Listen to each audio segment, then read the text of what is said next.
इंसान की कीमत। एक बार लोहे की दुकान में अपने पिता के साथ काम कर रहे एक बालक ने अचानक ही अपने पिता से पूछा, पिताजी इस दुनिया में मनुष्य की क्या कीमत होती है। पिताजी एक छोटे से बच्चे से ऐसा गंभीर सवाल सुनकर हैरान रह गए। फिर वे बोले, बेटे, एक मनुष्य की कीमत आंकना बहुत मुश्किल है, वो तो अनमोल है। बालक ने कहा, क्या सभी उतने ही कीमती और महत्वपूर्ण है। पिताजी ने कहा, हाँ बेटे। बालक के कुछ पल्ले पड़ा नहीं। उसने फिर सवाल किया, तो फिर इस दुनिया में कोई गरीब तो कोई अमीर क्यों है? किसी की कम इज्जत तो किसी की ज्यादा इज्जत क्यों होती है?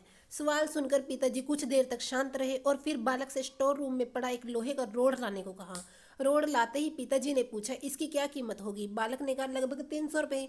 पिताजी ने कहा, अगर मैं इसके बहुत से छोटे छोटे कील बना दूं तो इसकी कीमत क्या हो जाएगी? बालक कुछ देर सोचकर बोला, तब तो ये और भी महंगा बिकेगा, लगभग 1000 रुपये का। पिताजी ने कहा, अगर मैं इस लोहे से घड़ी के बहुत सारे स्प्रिंग बना दूं तो?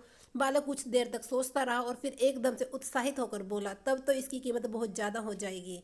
पिताजी उसे समझाते हुए बोले, ठीक इसी तरह मनुष्य की कीमत इसमें नहीं है कि अभी वो क्या है, बल्कि इसमें है कि वो अपने आप को क्या बना सकता है। बालक अब तक अपने पिता की बात समझ चुका था।